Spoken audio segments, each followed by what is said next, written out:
for life. Good morning. It's Thursday, November 20th. The Anti-Hero broadcast is here to bring you the best in information and entertainment for the first responders, veterans, and all blue-collar Americans. The show is brought to you by HP-TRT.com. Human Performance. Go to HP-TRT.com. Use promo code HERO. Save 20% off every single month of your testosterone. Every single month. GLPs, peptides, you need it, they got it. Go to HP-TRT.com. Use promo code ANTIHERO. Save 20%. And I will say this about HP-TRT. I messed up on my own and didn't refill after my I think it's 5 weeks of testosterone, because it is like anything else. Even if you have a Singular, you call your pharmacy when you're out, they have to refill it. You have to call your pharmacy. No medication is automatically refilled and sent to you. All you got to do is go to the portal and put in need refill of testosterone, and they say roger that, and they send it to you. I didn't do that.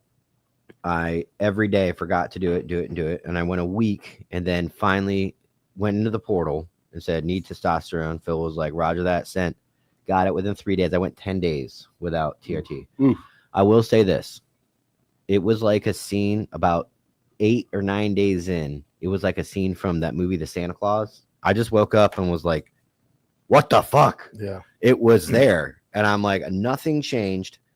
My routine didn't change. My eating didn't change. Nothing changed. But I was expanded in the midsection. And that is because the testosterone flowing through my fucking veins every day helps keep that fat trim and helps burn the fat. When you're low on testosterone, your body can't do that anymore. So I felt it. It was my fault.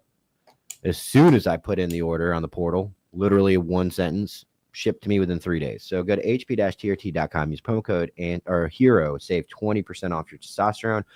Ghostbed, go to ghostbed.com/antihero, save 10% on their already ridiculously low prices. They got everything from pillow, mattress toppers, cooling patented technology sheets. I fuck that up every time. Cooling patented technology sheets. And of course, their award-winning mattresses. Got to replace something in the house. Got to replace the bedroom set. Got to replace the spare bedroom. Need some new pillows. Go to ghostbed.com/antihero. That'll tell them that you came from us. You'll save 10%, and they'll get your business. They're a good company. We speak to the VP all the time. Good dudes. And Elevated Silence, our boy Jim. Go to elevatedsilence.com. Use promo code ANTIHERO15. Save 15% off your cans. They got everything for 22s to 50 cals. Small business touch, big business logistics. Go to elevatedsilence.com. Use promo code ANTIHERO15. Save 15%. They're just trying to make the world a quieter place. And don't forget to check out our Patreon. We appreciate everybody in there. We're doing live stuff exclusively for Patreon. More in-depth conversations, phone calls, whatever you guys need. And don't forget, tonight, Thursdays for the boys, the night shift show on Counterculture and Anti-Hero tonight, where we break down videos, shoot the shit with the boys, and have a good time. Yeah, it's going to be fun. Always is. It's a long day, but it's fun. So we're going to do a couple segments today. We're going to, the VFW Chronicles, the Rob O'Neill updates. We're going to do a lot. But we'll recap this week a little bit. The burglar that we found out who it was last episode, the C4 burglar. Oh, there he is right there. He's here. The C4 is here. It's the eyewitness. Okay. He's not pressing any charges. No. So we're good. Technically, it was kidnapping. Yeah, it was. It was kidnapping. So, but Mike asked, just kind of off the cuff, he was like, "Is anybody wants to make this come alive? We'll pay you money." And how much money do we owe people? A lot of people made it come alive. So I made a little skit of the videos that people made. Lewis is going to roll that for us now. Roll that beautiful bean footage. What the fuck? What the fuck? That's my bad. Yeah, that's on me, dude. Totally my bad. That first one was Kenny Williams that got cut off. It wasn't me. Nope, wasn't me. For real, dude. It wasn't me. Wasn't me. I don't even know how to burglarize a studio. It was not me. Seriously, wasn't me. Please explain to me the infraction. Like, what the heck did I even do wrong here? Come on, spill it. It was Rob O'Neill, not me. All right, that's it. That was 4 more than I thought people would actually do. Apparently, AI is a little easier than I thought. Yeah, that looked pretty. The South Park I one was like pretty the good. South Park Yeah, one myself. anything South Park. Rob O'Neill. Yeah, I don't even know how to burglarize a business. that was good. That is good. Yeah, so we put an end to that. So the first thing we're going to do is touch on the VFW Chronicles. Go ahead and pull up our little thing. In theory, it won't take this long next time, but we're working with it. Is there a way to we'll make it an image on the screen rather than share the screen? But no, not the. I don't think we worked on that yet. But anyways, you can go back to us. Okay. We have we're gonna bring on hopefully if they Chuck and Chet. So what happened was there was the motorcycle club, the Veteran of Foreign Wars Motorcycle Club out of California, I believe in San Diego. And I'll read this. Just the emails that have been coming in. There's one I think so. CC'd in. Veteran of Foreign Wars Motorcycle Club severs ties with VFW after abrupt shutdown and legal threats against veterans. That sounds familiar. Veterans of Foreign Wars Motorcycle Club was founded in San Diego, California, 2004, with a purpose to support fellow veterans and help strengthen the veteran community by connecting younger generations of service members to the organization, which is something that we've been bringing to the table and the VFW has been failing at notoriously. So yeah, their mission is to if you want to go ahead and put some of those pictures up on there. This is back when they were the Veteran of Foreign Wars Motorcycle Club. I believe that's Chuco. And then just we'll put some more up as we talk about it. They throughout these years, VFW MC served as one of the VFW's most dynamic and effective tools for outreach. It bridged generational gaps, attracted new members, increased post activity, and embodied the principle of service beyond the uniform. Members led rides, public events, and charity efforts showcased the VFW as a living, active community, not just building or arguing or aging institution. Many veterans discovered the VFW because the motorcycle club found belonging and built lasting relationships rooted in shared duty and identity. So, despite this record of dedication, cooperation, mutual support, the VFW national headquarters suddenly issued a cease and desist order threatening legal action against the club if it continued to exist. The shutdown was abrupt, unexpected, and deeply disheartening to the veterans who had invested years of service into strengthening the VFW. The very people who helped promote and sustain the organization, its own lifetime members, were now told to disband or face legal consequences. This was put out for immediate release in November of 2025, so this month. So they heard us kind of talking about the VFW. They reached out. I believe we have both Chuck and Chet. They have now since rebranded to the Foreign War Veterans Club. Or Foreign Wars Motorcycle Club. And let's bring those guys on here. I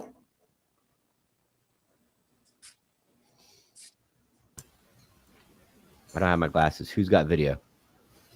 Is that Chet or Chuck? Chet. Hey, Chet. And Chuco. Good morning, guys. You no video for you, right? You don't want to be on video? We can't see you. Oh gosh, hold on. A little technical difficulties over here. Bear with me. All right, we're used to that. I thought we had like we were infiltrating something. We had a real deep thing going on. We got a deep cover operating. Yeah, I thought we had MC. something. Yeah, we had a UC inside the VFW that was taking it down. But yeah, I mean, I brought you. I'm really glad you guys came on. We've been very critical of the VFW as what I guess linked us up. They refuse to really acknowledge the fact that they're not their business. My big things is their business plan is ridiculous. They have no social media strategy that's put on paper that I've seen. and they've shown no effort to recruit a younger generation of war veterans or veterans, which would be my argument. So we'll start with Chet. Man, thank you for coming on. And what's your take on this whole thing? What's your position in the club? Stuff like that. Okay, so I've been in the club since 2011. And Papa Bert, our founder, he created the club for that specific purpose, to try to get younger people in. I'm currently the president of the San Diego chapter, the original chapter that started it all. And we certainly did a lot of recruiting, a lot of younger folks, because they were attracted to the motorcycle club, and they're attracted to the motorcycle. It's culture. cool. It's cool. Especially Right. 2011. Right. 2011. It's That's Sons of Anarchy. That's Sons of Anarchy time there. Some would say that a lot of people in VFW watch too much of that. So let me just be straight up. I'm not a criminal. Nobody in my organization is a criminal. Some of us work for the government with secret clearances. So we're not going to jeopardize that by being a criminal organization. We have families to feed. So our only mission is to help vets. And for 20 years, we were trying to bridge the youth gap between us and the VFW. Why do you think the VFW did what they did very abruptly and fast and swift? Well, I actually went to the VFW National Convention in July of 24. And it was at that point that I felt very unwelcome. And it was shortly after that, in September, where we got our cease and desist order to stop operating. So, I felt, you guys know, you've been overseas, so you've felt this before, when you're hated and not wanted. And I felt like that while I was there.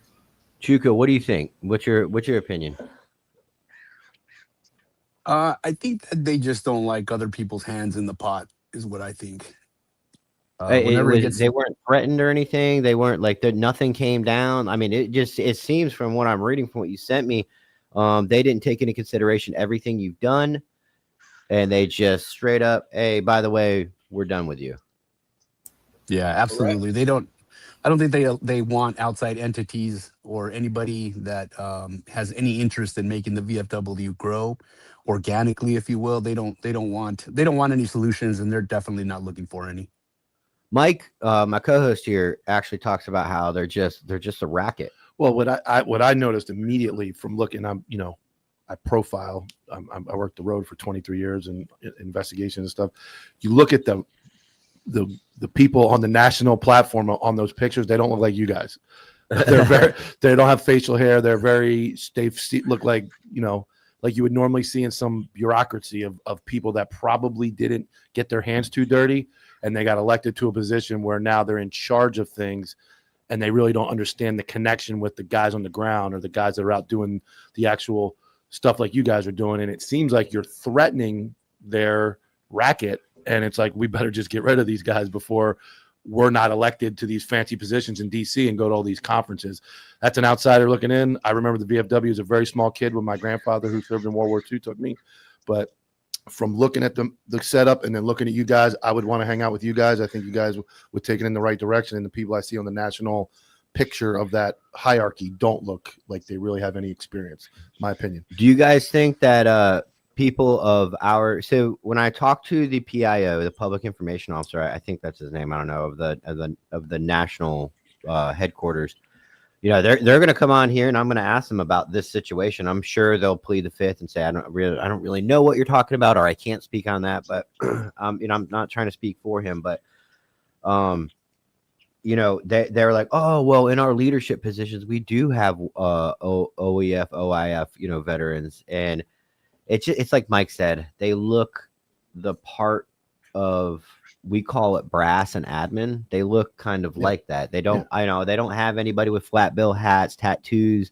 And I don't know, are they worried about someone like us taking leadership positions and actually affecting change? And will that affect people's wallets? I just became a lifetime member myself. I already missed a meeting to vote me in, so I got to go next month. But, you know, are they worried about people like us kind of making change, and will their wallets be affected by it? Is there some kind of weird scheme going on? I believe that there's a misconception that if you belong to a motorcycle club, that you're a criminal, period. And there's no change in that opinion. Trust me, I've spent 20 years, well, most of 20 years, since 11, and the organization has spent 20 years trying to convince them otherwise. It's just not happening. At least not in the leadership that's there. Are you guys still VFW members? Yeah, I'm a lifetime member. Yes. Yeah. Do you still go to meetings? I'm sorry, I didn't. Absolutely not. Yeah, I was gonna say, do you guys still participate? Do you go to meetings, or are you guys done with the VFW? Nope, I'm done. How many Same. in your group in San Diego? How many guys do you have in the motorcycle group? We have 10 in San Diego right now. We Okay. have two. We cover 2 states, 4 chapters. Okay. Oh wow, okay. Okay. And they just basically said, we don't want you. That's it.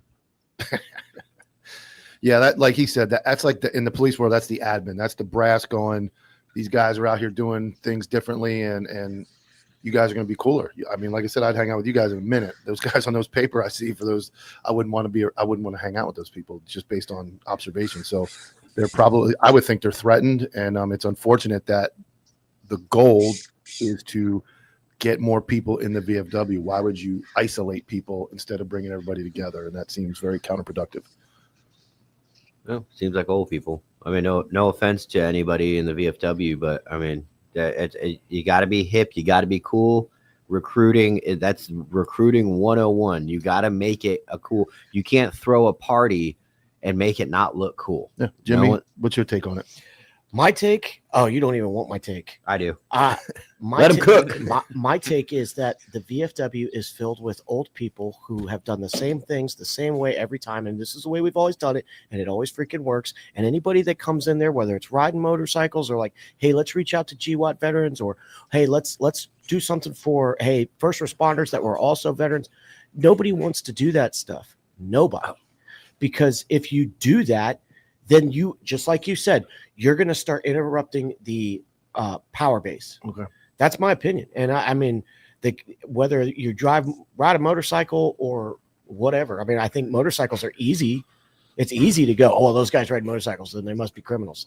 Well, get the fuck out of here. Yeah, that's what I think. I mean, it's unfortunate that an organization that's struggling would isolate people that are trying to help it. Makes no sense. Well, then you have to make the assumption then, right? You got to go, well, okay, well, why would you do that?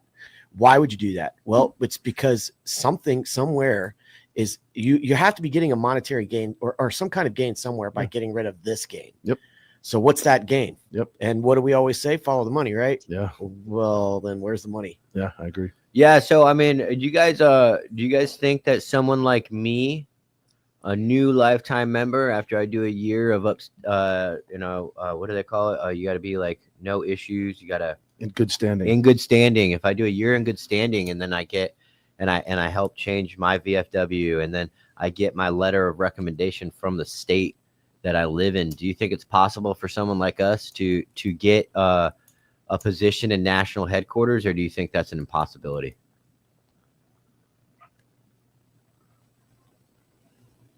Chet, you want to tackle that? Well, to be I say anything, from my I perspective, say anything's possible. The VFW is doing nothing but getting older. Yeah. Somebody's going to have to take the lead. Somebody who's young. What's your take, Chuko?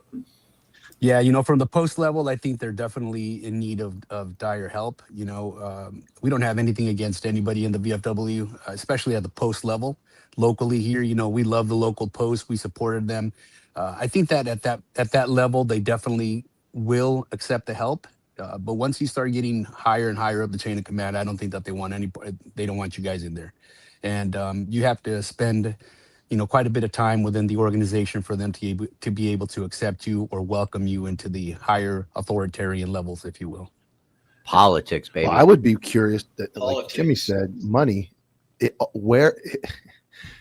like it would be like McDonald's allowing McDonald's in certain areas to just fall apart and then keep these ones good. Like a corporation is going to want all their businesses running accordingly.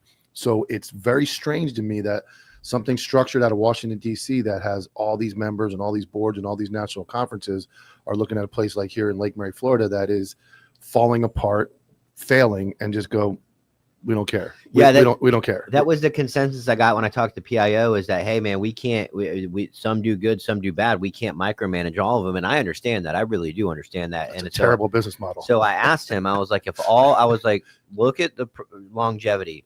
In 10 to 15 years, I predict that 90% of VFW posts will be closed down. I was like, will that affect the VFW's mission? Because their mission is their mission is lobbying veterans' rights to DC. I believe that that's what they would say. I'm nutshelling it and I'm paraphrasing, but I believe that they would say that's their mission. And I'm like, will you be able to continue the VFWs without the posts? Because they are going to go away.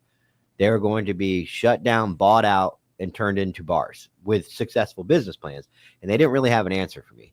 So we're gonna put them on the hot seat. I've been in contact with them. We're gonna bring them on and ask them some basic but apparently challenging questions. So that being said, when I'm president of the VFW, or not president, when I'm commander of the national chapter, first thing I'm doing is I'm getting rid of the goofy hats. They're stupid. No one likes them and they look retarded. If the military can alter their headgear throughout time to be like, to fit an image that we're trying to be the U.S. military. We can't look goofy. It's just, it doesn't. First off, second thing I'm doing is I'm allowing members, allowing people that aren't veterans of foreign war but are military veterans to become members. That's going to be the biggest thing that saves the VFW. For some reason, they won't allow people that never went overseas in a combat zone to be a member. And we go to VFWs all around, and people that are keeping it afloat can't even be members, dude. It's so disrespectful that the people they're helping the most. I understand if you weren't in the military, I get it. Wives, local supporters, totally understand it. You do got to draw the line somewhere. But guys, you know how many guys we talk to that are like, I can't be a member. Like, I can't. I want to. I would love to. I would do anything to be a member, and I can't. All of them. All of them. It was all of them. Yeah. I mean, am I wrong? Tell me I'm wrong. Every guy in there was, every guy in the one we went to couldn't be, there was not one. I don't know if there's a member there. The only 3 veterans of foreign wars in there were us 3. Yeah. You too. Oh, that's right. Yeah, Mike. Hey, Can't I be a keep member. forgetting. I'm a leg in that area. I keep forgetting you weren't in. No, that's my bad. I joined way back. Where was he invented? Yeah. All right, guys. So, is there anything else that we didn't ask you? We just really wanted to show that what your club did for the VFW in the West Coast and California. Everything. You guys did send the pictures of you guys putting on new roofs of 2 VFW posts. It just blows my mind that the VFW just think that they can serve a cease and desist. And of course, you guys aren't going to lawyer up. You guys are just going to rebrand, change it up. Same mission, new name. But I respect you guys, and I feel like that's going to give you guys the now really not hinder you guys and not hold you guys down, because you don't have to deal with those goof troops at the VFW in the national chapter. So is there anything else that you guys wanted to put out there so that we're tracking it?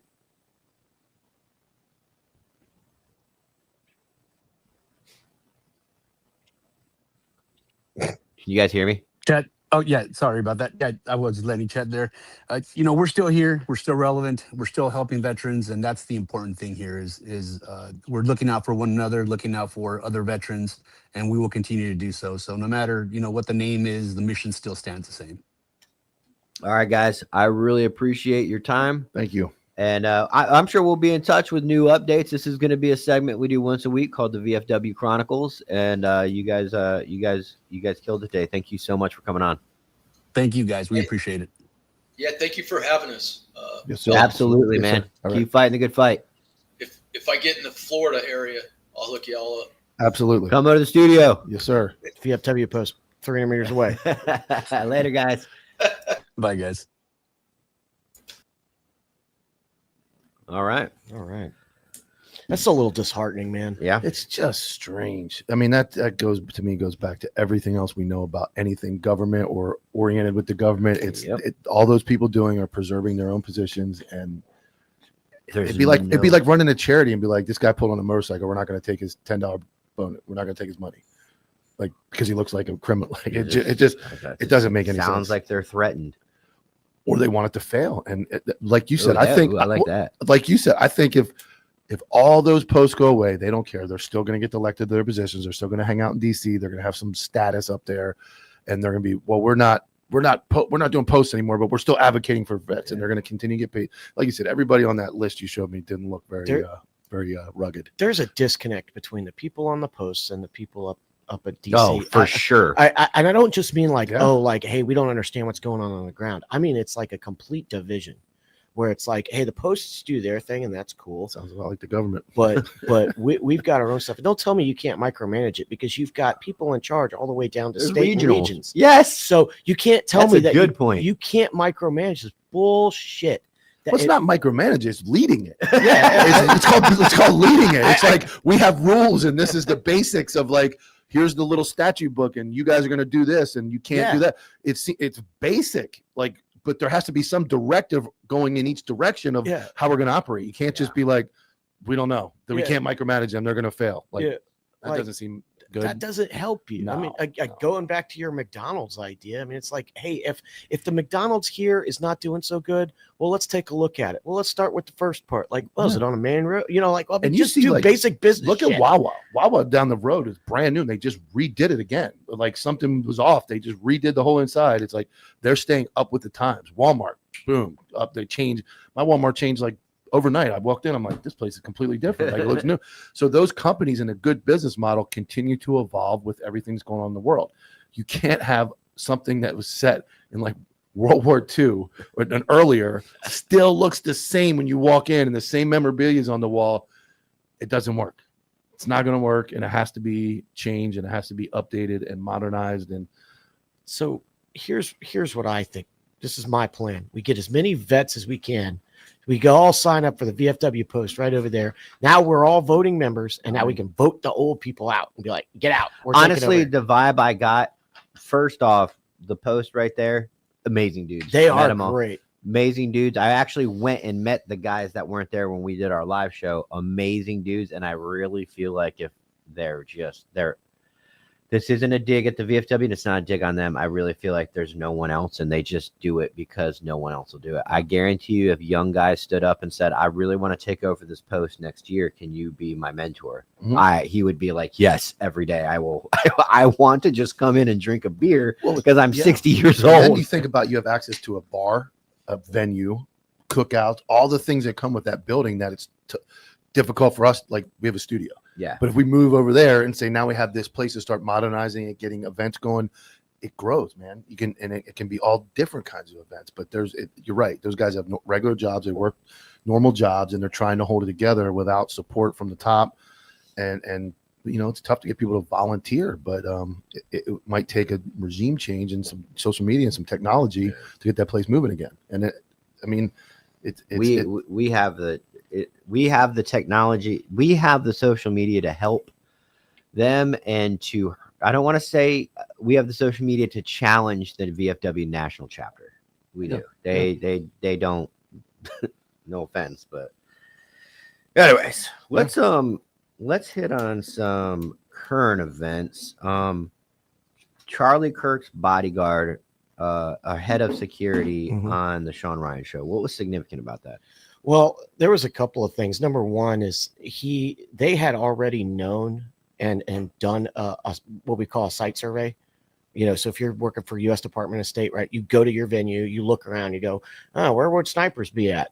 They'd already done that. They found out that there was roof access, that it was open to the students, and they basically sent an email. There's an email chain between the head of security and the chief of the school police, I think that's how it Yeah, works. Like yeah. they're their own, They're their thing. own, yeah, they have their own agency. And said, hey, there's roof access. Can you at least lock them down or put a person there? And the chief said, I got you covered. I'll take care of it.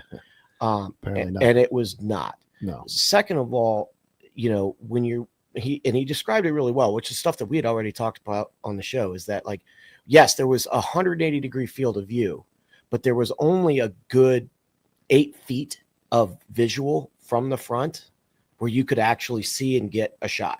And you would think after the President Trump situation that we're not rocket scientists here, but the roof was used once to almost kill the future president of the United States. You would think when somebody says, "Hey, check the roof," you'd go, "You know what? We're not going to get duped a second time from a rooftop," and we did. Here's what I mean. Even I don't. I mean, I was a sniper for 4.5 years. I can't imagine. I mean, that was just my time in the Army. I did it more later on. I can't imagine going to a venue where somebody has had many, many death threats and go, hey, that rooftop right there that has access, that's less than 100 meters away. Can we cover that somehow with maybe put your own sniper up there, or even if it's just a police officer, if it's just some dude getting paid overtime to sit, hey, I'm here to sit on the roof and make sure nobody gets on this motherfucker. Yeah. I mean, does that sound like something you would do as I would think officer? After having the future president of the United States almost killed from a rooftop, I would not want that to be on my plate as a leader of an agency that it happened the second time. I mean, do I have to be a sniper to make that call?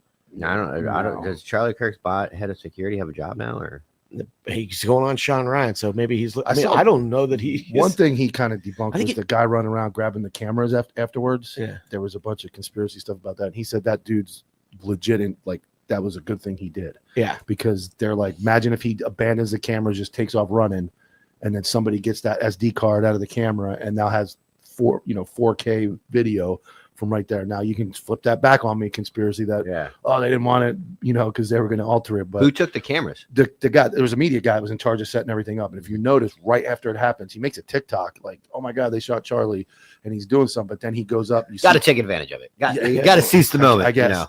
He took if you watch, he takes the camera that's directly behind him, that was like facing from behind, and takes it down. But it was his camera.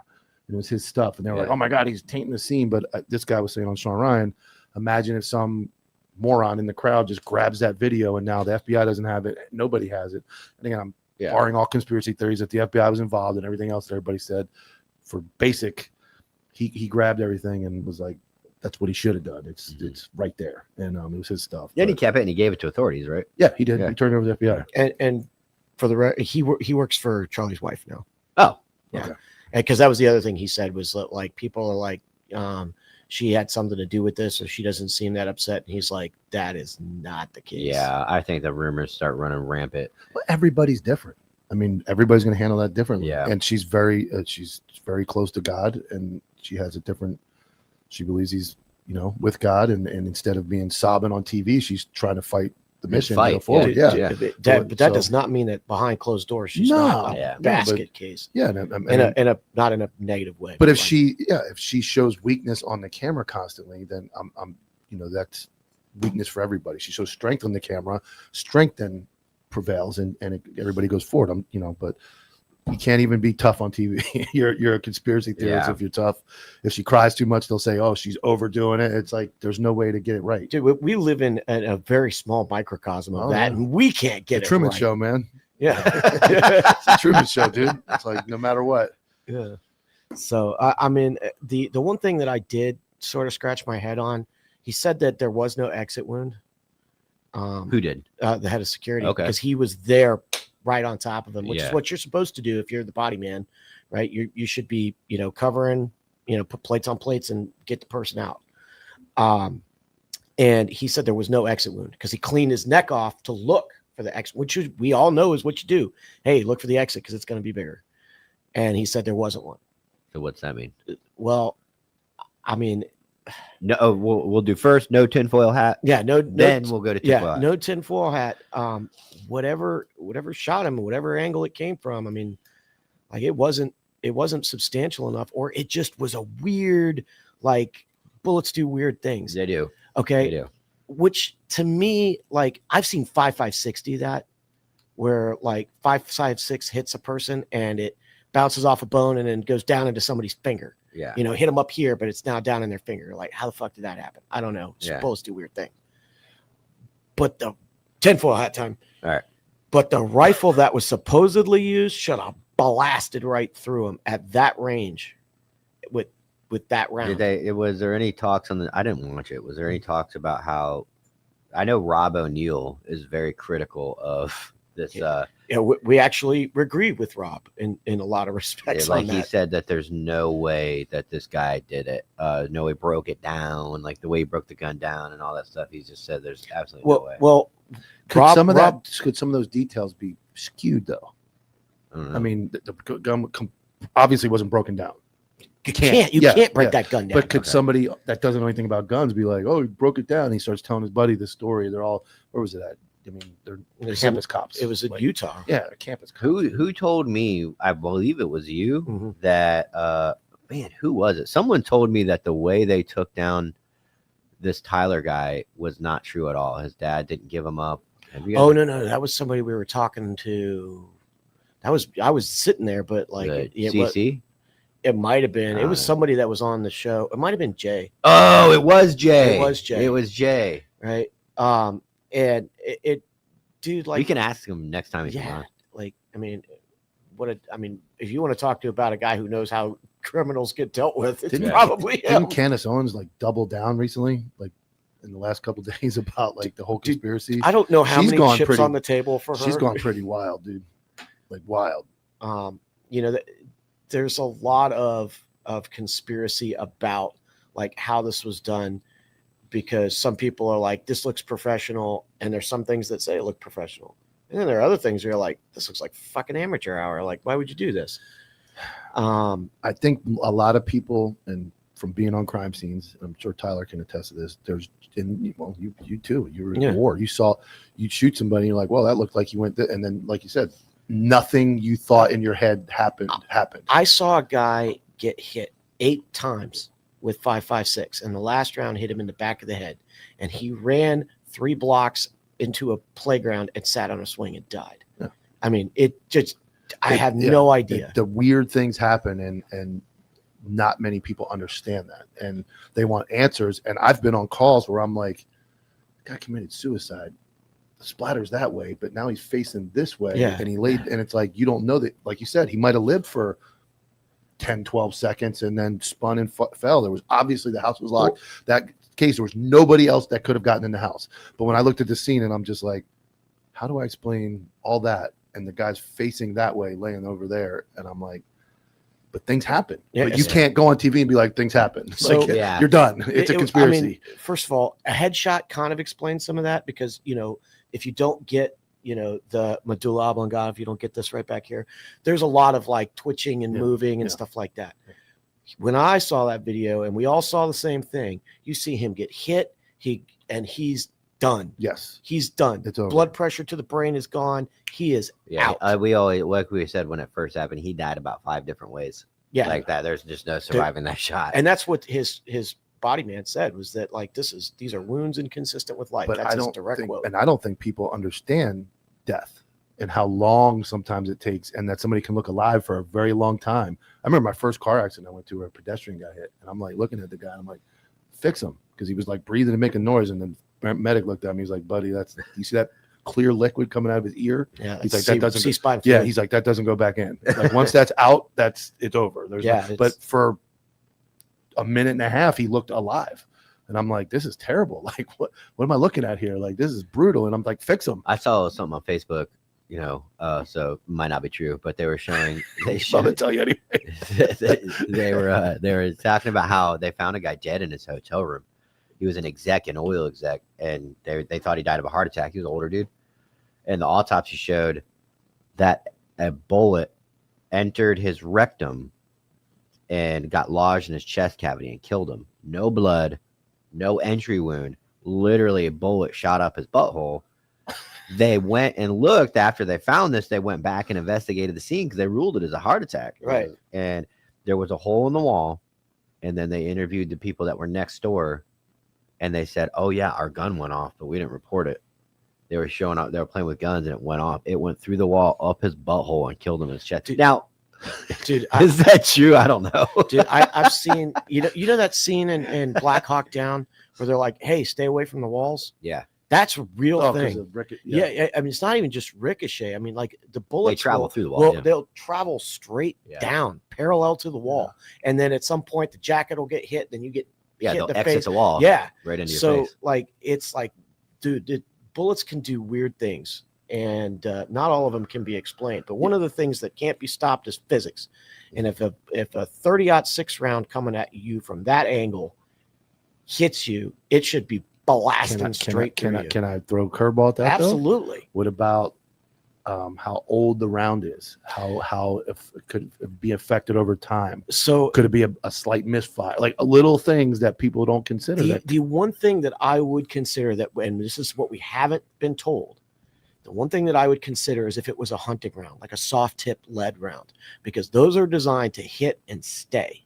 Because they're designed to hit and stay in the body. Is it possible? That's a possibility, but that's not what we were told. We were told it was just standard ball, that he had gotten a couple of days ago. Like, okay, Yeah. well, if so, because like if you go deer hunting, you have round, you don't want entry exit, right? You don't want that. You want it to stay. You want it to stay in the body, People are create as much nasty. damage, and Killing those put poor those animals. things down. Killing those poor why animals. does okay? Yeah, that's.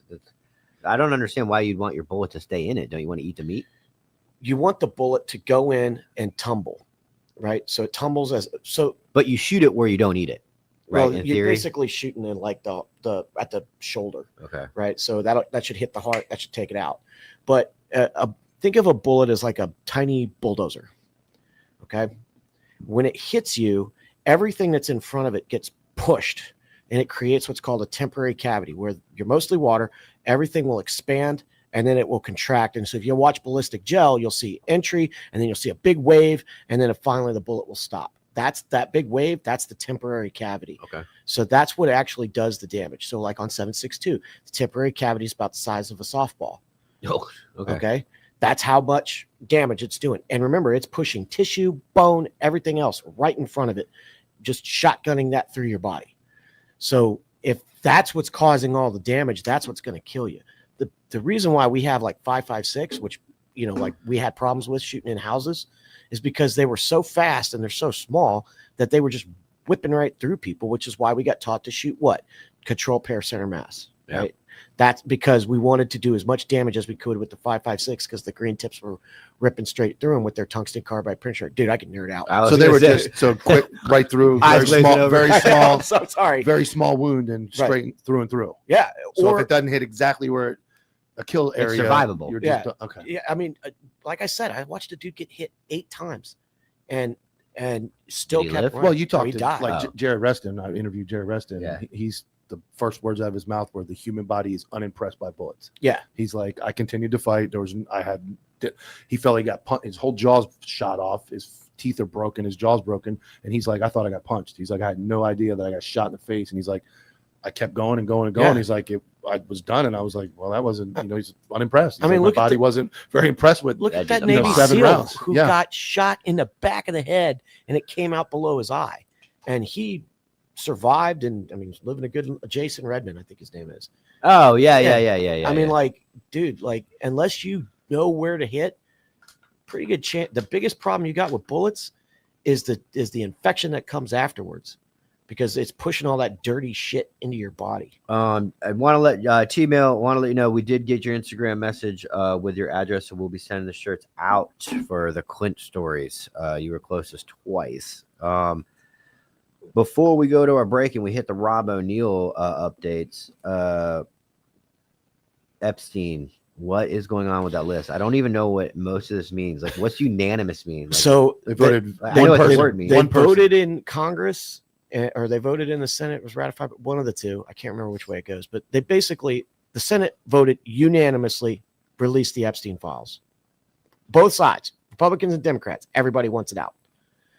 In the Congress, all but one human voted to have it released. So that I don't remember who that one human is, but only one. Is it Trump? No. Now it goes to Trump's desk. He wrote a big thing like, Yeah, He wants it really. Yeah, he doesn't care. he says as soon as it comes to his desk, he's going to sign it. So bring up the picture that I sent you, Lewis, if you would please. So here, let me pull up my notes. So this is I got this down for Mike. So now that it's passed, we got betting odds, Mike. We got betting odds. We got betting odds. Lewis failed. So, dude, it's all right. Oh, you know, That's great. You can do it in a Rubik's Cube in 11 seconds, but Jimmy's picture is. So I want to make sure because I gotta cite my sources, or God help me, people will come after me with their torches and pitchforks. Peter Butler said he said it turned down, shattering several vertebrae. Yeah. Oh, okay. That's what Charlie he said. Kirk. Yeah. I don't have it. You don't have it? I sent No. it to you. It says Jimmy Arnett up there. No, the picture. Oh, this one? Oh, Yeah, that giant The ass picture, the picture that says from Jimmy Arnett. Nope, don't have it. Move on, guys. He's very convincing when he's Yeah, he's like, don't have it. Yep. Sorry. Yeah. Just go with So it. I'll read you the betting odds, but the picture's up there for when we do picture in picture. So the betting odds right now from Clashy, right? That's the people that do all those stuff. You'd know more about that than me, Mike. It's that's actually starting to put FanDuel and all these other places out because you can That's the one you said you could bet on. right now. You anything. can do it right now. You can bet on like what podcast will have this at the end of the year, which Congress. Hey, sponsors. Yeah. So betting odds right now: Trump to release the files before October 2026, which is midterms, right? 89%. Isn't it past October? No, 2026. Oh, 2026. yeah, but if he signs it now, so Right. Before. Before signing it, not Okay. releasing it. Okay. He's going to sign it probably today. But Well, why would they stall releasing it? okay. So this is redaction the and all that next stuff. part of it. So Thomas Massey was asked that question, and he pretty much confirmed what we kind of already knew, which is that a lot of the Epstein files have classified information in them, which pretty much tells everybody that because this national security info is in them and it has to be scrubbed out, that pretty much leads back to a bunch of foreign and domestic intelligence organizations. And he pretty much said that, like, hey, there's intelligence information from our country and others, which leads credence to the whole idea that this was not a human trafficking operation. This was about getting leverage on politicians around the world. So people are saying now crazy. it's more leaning into like almost like a P. Diddy situation, like a mass prostitution. And You go sleep with these chicks, and then I got you, and I can Exactly. threaten to release it. So you do what I need. Was there Exactly. children involved? Like, what is that all? They've always said that it's young people, but not. I don't. I mean, the Have you seen one anything youngest like I that? heard of was 16, right? But like, so I He's don't. still a child. Yeah. I mean, it's still. I mean, under the law, yeah. But I in mean, many countries it's not though. yeah, in many countries it's Canada's not. not. Thailand, are it's you not. serious? Canada's Where's not. Epstein Island even at? Let me find out. Hold on. Let me ask the Google machine. I'm gonna speak for you, Jimmy. When he said in the eyes of law, he was speaking technicality Mhm. for the reference of how Epstein Island there might not be law there. Yeah, or that but not. even- It but sounded like you- Jimmy was like, in the eyes of law, maybe it's not. So No, but in Canada it's 16. We had a 16, you're an It's in, adult. it's in the Virgin Islands. It's the United States Virgin Islands. Okay. we had a teacher had one of those sex cases. Teacher had sex with a juvenile student. He was like 16 or 17. She failed to show up in court, got sentenced to 40 years by the judge in my town. She fled to Canada, and Canada will not extradite her because in Canada it's legal. So they won't have sex with a 16 or 17-year-old. But they won't honor the fact that Nope. there's a No, warrant if for it's arrest. in Canada, if you're in Canada and the crime is legal in Canada, they will not extradite you out of the Well, it's state. legal to cut the heads off of homosexuals in Saudi Arabia, but I mean, Well, that's different. I mean, Yeah. that's a little far away, but it can't here in Canada. Denise Harvey was her name. If you look at the case, Denise Harvey, Vero Beach, Florida, she actually fled to Canada. She's been there like 15, 16 years. And the reason I know so much about it, one of my good friends is a bondsman, and he posted her bond, and the state let her go to be able to flee. And now they put him on the hook for like a $250,000 bond that he had to pay out. He had to pay for it. The insurance didn't cover it and all that. And yeah, Canada will not extradite you if it's legal. we got a new member. Yeah, thank you, Caleb Bemiller. Yeah. Bemiller. B. Miller. Signed up for B. Miller. Thanks, Caleb. Appreciate it. Um, Came in, we were talking about 16-year-olds.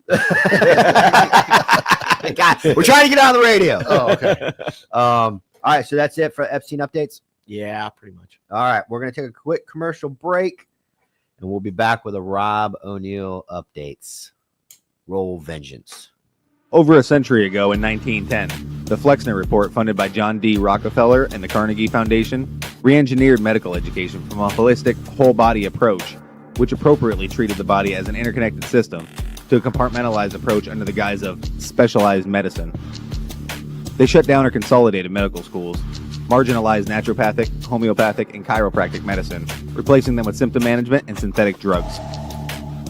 Allopathy is a marketing strategy rooted in fear and manipulated science. This philosophy carried into veterinary medicine, resulting in over-vaccination, unnecessary surgeries, and manufactured food, just like they did for people. They call it care, but it's predatory and based in profitability. The truth? Toxicity, compromised immunity, and chronic inflammation. They're not fate. They're engineered. And so is your power to undo them. We built 3 targeted formulas to return the body to homeostasis, for pets and people, to detox, defend, and restore. We are the correction to decades of corruption. We are vengeance.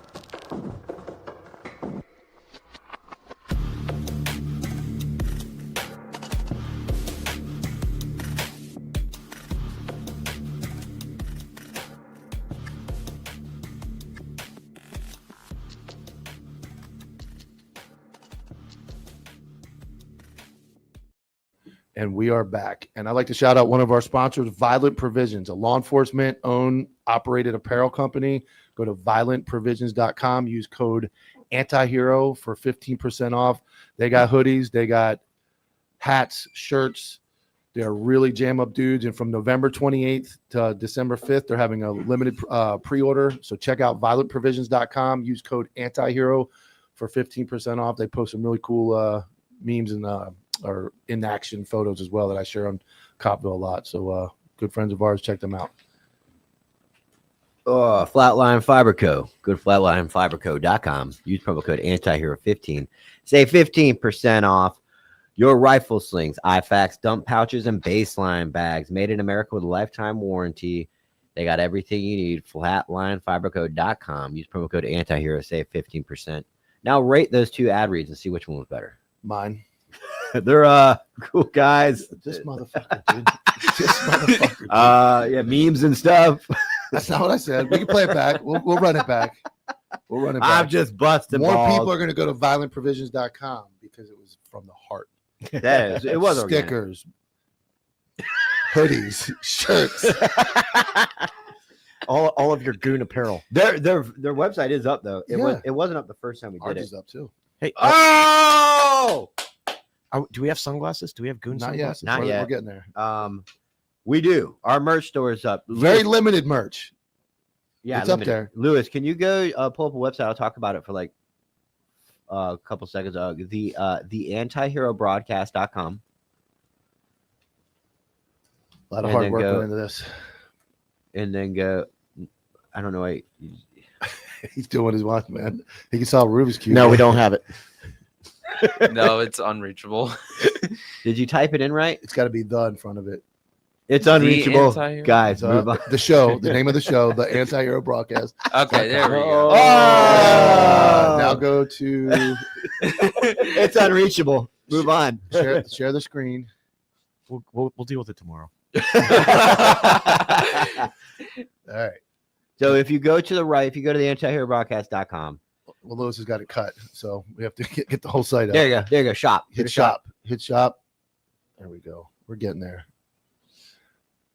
We got shirts. We got hoodies. We got hats. We got stickers. Click on shirts. And then boom, we got the I think you like this one, distractionary blows, Jimmy. You see that one? Click that one. That's good. I want one. Distractionary blows. We got the night shift logo. We got the Tylenol. Tylenol. And then the go back, Lewis. We have the go back one more. The Anti-Hero Forever. Hit that one. Yeah, To that the right. Forever an Anti-Hero. It's you Multiple can switch the colors. colors too. We got gray, black. That's like heather. That's a good one, man. I like that one. Yeah, and then go back to the main part.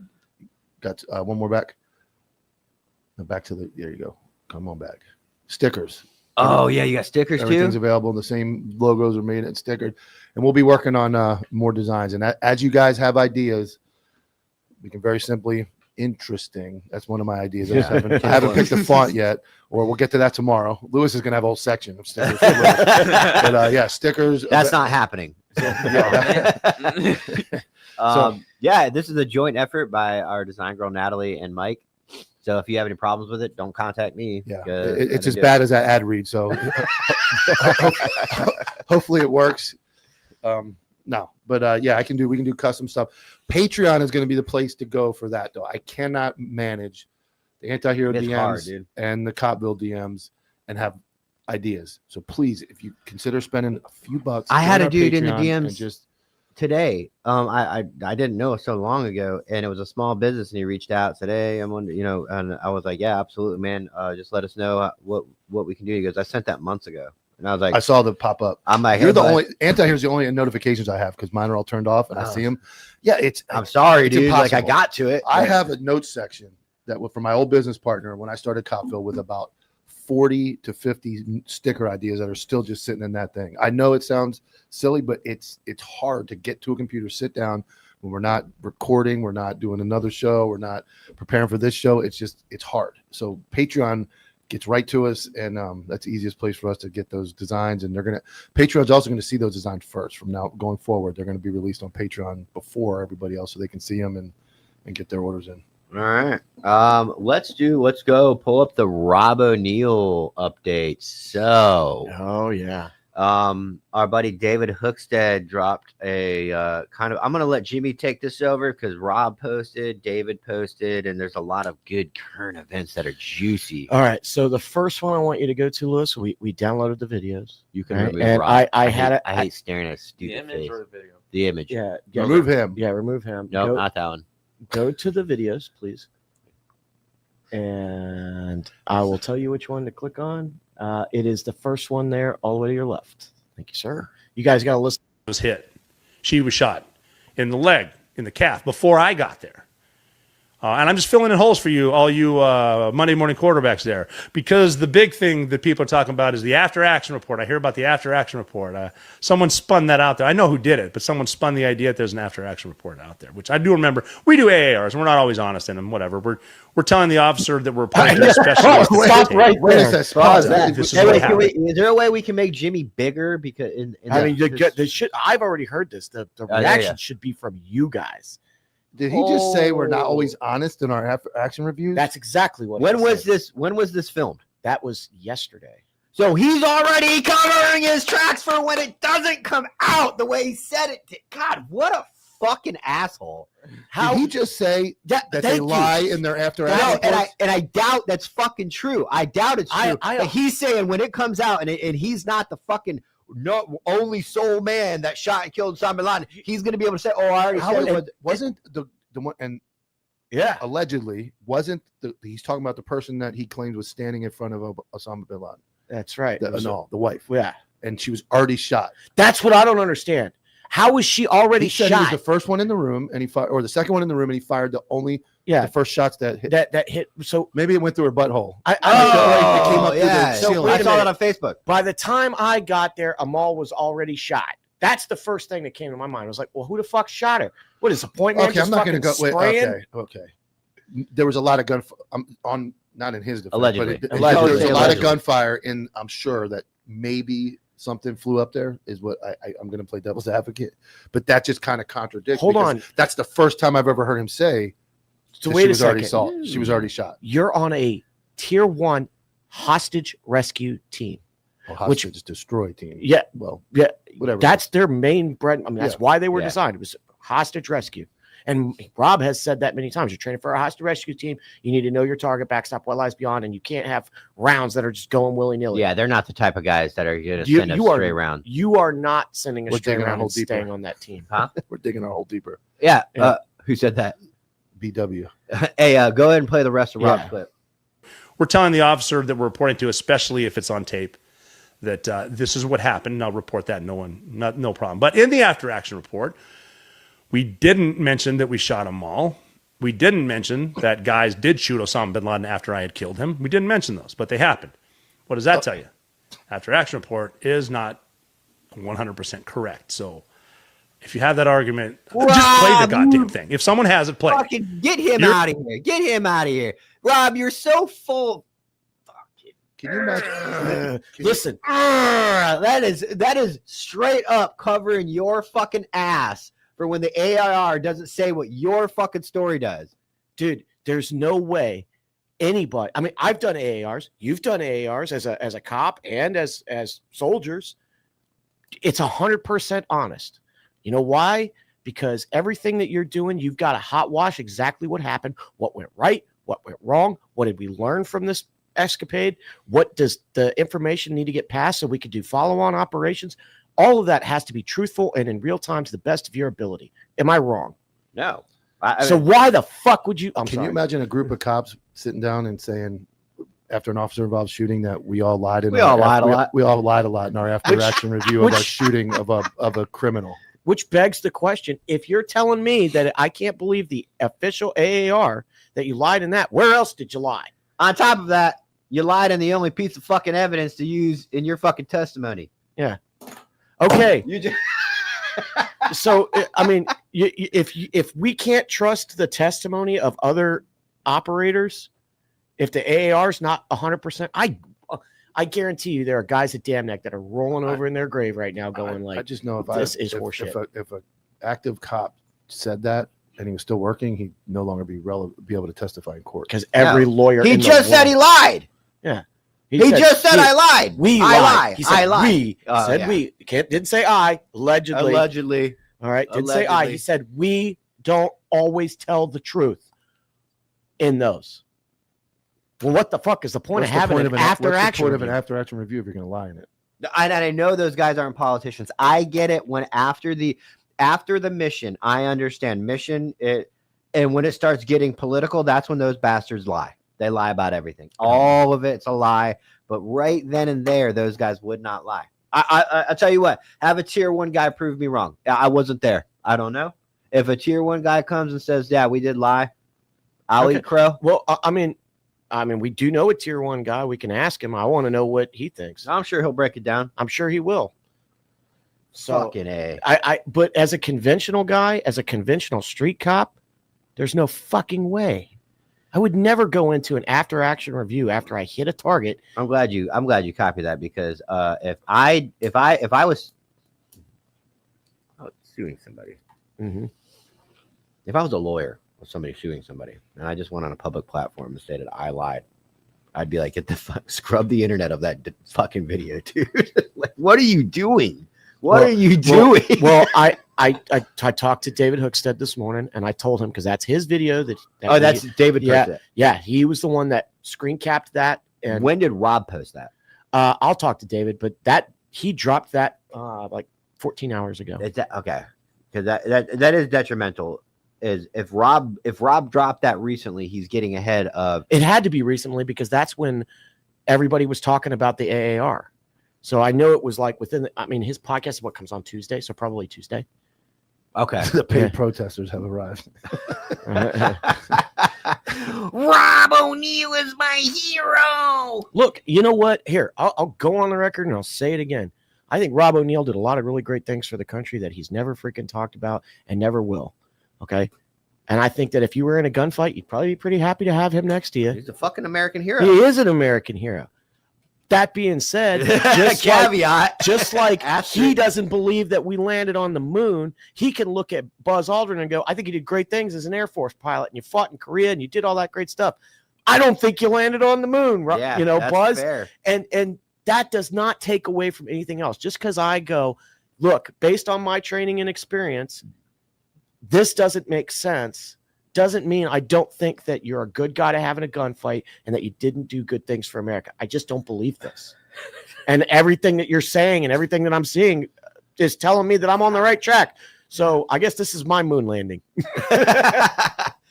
What's up? We got more from David. Yeah, we got one All more right. video. So he also screen capped this. This is just an audio.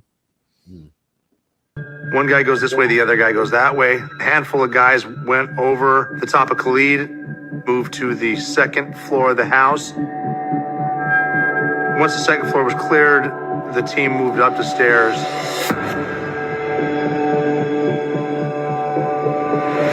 Shots fired. They started going into that room. You go to the door, you look through the door. There's a adult male basically twitching at the bottom of his bed, laying on the ground, done. That was Bissonette and Yeah. That was Bissonette at the end. Yeah, Rob. so Sorry. it- Because as a listener, devil's advocate, as a listener, if that was an interview from the past before Rob started really telling his story, I can. it's kind of like a broad brush stroke of saying The audio that we just heard, that comes from the documentary on Amazon, revealed the hunt for Bin Laden, season 1. Okay. when. Let me go ahead. I'm gonna hit the link because. Well, let me get this out there. Yeah. It's fuck. What was I saying? Sorry, I interrupted you. I just wanted to give you that info. If this was a long time ago, when it first happened, a broad brush stroke of yes, the SEAL teams went up there and did this. You can, if I was telling a story and I just went through something, right? I just did something and I just gave you a broad, like this is what happened, and then later on in time I narrowed it down specifically.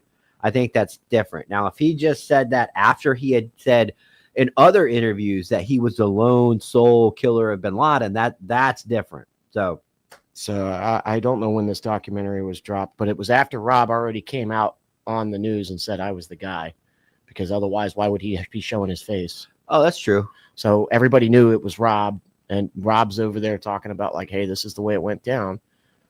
And look, I don't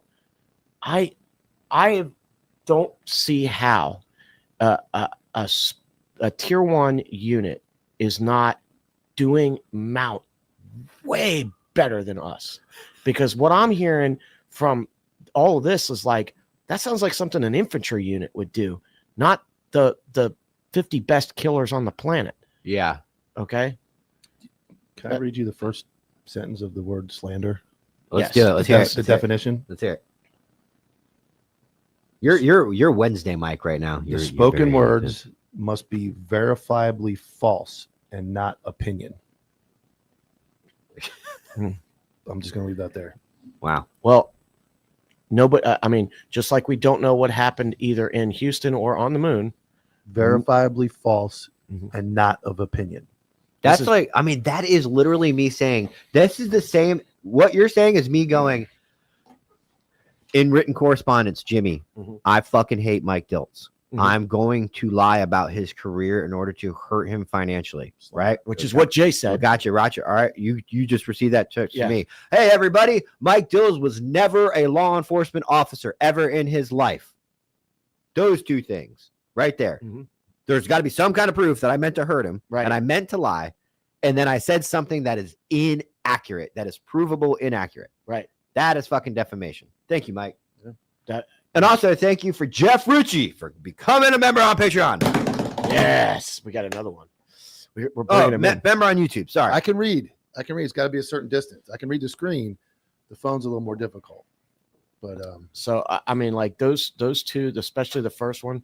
I wish the camera had been on you, because when he was like, we don't always tell the truth in the AARs. Your faces were priceless. It was like, what? That is mind-boggling, dude. And that's why that puts a level of elite. Everybody, those guys get all the views, and everybody looks up to those guys. But you come out and say that statement, it's damaging to me. Maybe I'm gonna get sued, but it's damaging because it's like everybody always assumes cops lie. We're a bunch of liars. We make everything up. We can't go into the same room and then go, tell them you shot 3 times. I shot 5. We'll throw it out there. they're going to do all the little fancy things and say, "Oh, that angle looks like Tyler shot 6 times. Why'd you guys lie?" Well, we always lie on our after action review. Just whatever happened. You're fucking we're not allowed to lie. I can't lie. I have to document it, and then they're going to do an autopsy, and they're going to prove which every round. Then there's a grand jury, and it's all presented, and then to be at a high level of. I'm not trying to overdo that. I get there's gunfights where it's just like, bro, we walked in the room and there was fucking machine guns going off and there was 10 dead guys, and I think this. I get it. Yeah. This one was there was a story that was told that was very specific. Yep. And calculated, and then it's told by somebody else that's different, and it's been told differently, but they're allowed to lie. They all lie. Is what he? I really don't believe. For our listeners that just joined us, we may have just joined us. We just watched a video of Rob O'Neill saying he lied on his AAR, which, depending on when that was filmed, I don't know if I'd say it that way. Yeah, he suggested that people lie on their AARs, and we don't always tell the truth. He said we, aka him, aka Right. lie, not telling the truth. I mean, so if I come to you as a police officer, I'm giving you a police report, and I say, "Well, we always do that." You can infer, I also mean myself. Yes, Your career is over. If you say that, your career's over. As a If cop. you get caught on a body camera saying to a citizen, "Oh, you're fucking," we make up shit all the time on reports. We just whatever. If that's going to go to the state attorney because you're not credible witness anymore. You are literally saying you're not going to tell the truth. They can't use it in court. Every defense attorney would rip it apart. So that's why the court just goes, you know what? In order to not have all these appeals, in my opinion, you're just never going to testify in court. In my opinion, I don't know that you could ever know what happened in that room because everybody lies. You can't. So there's no autopsy. Jay nailed it. There's no autopsy. There's no body. There's only 4 guys. If you look at the definition of autopsy, because I dove down that hole, it's not what we think it is. Oh, it's really? just an inspection of the body to make sure they're dead.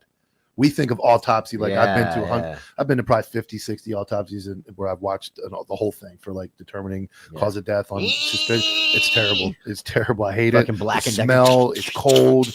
It's miserable. The sound of like, it's bad. There's like a piece of skin behind your nose bone, and they peel it, and there's a noise it makes when they peel that off your skull. No, it's like, and it rips, and it's just the worst noise you're ever gonna hear. But that's what we think autopsy. An autopsy, by the definition, is, yep, he's dead. The earliest autopsy? There wasn't one. There was. The very first one was who got stabbed in the back?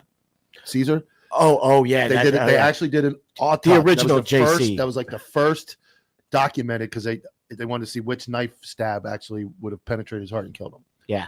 Thanks to my wife, I know all this. Yeah. Oh, okay. So the original JC. So that there was the an reason autopsy. for an autopsy is just they go, yeah, he's dead. His head is split in half. Okay, he's so dead. there was an there's autopsy. by the definition of Bin autopsy. Laden. There was one there where they went, he's dead. Oh, okay. That was Yeah, it. They that's just what he's didn't do saying. a vivisection. No, where they peel didn't them do bullet reconstruction Fucking and travel. Jimmy had to throw one in there. Yeah. Had to throw one in there. Vivisection. It's not a vivisection. I just said, yeah, and moved on. I went to Ash's Home Furniture and bought a vivisectional. Yeah. Hey man. Anyway, I got to keep throwing out these words until you guys start making shirts about Jimmy's, Jimmy's secret word. I don't of the know how to day. spell vivisection to put it on a shirt. So what you're saying? Okay, then an autopsy was done, and there was people in the room that can verify an autopsy. So I would say that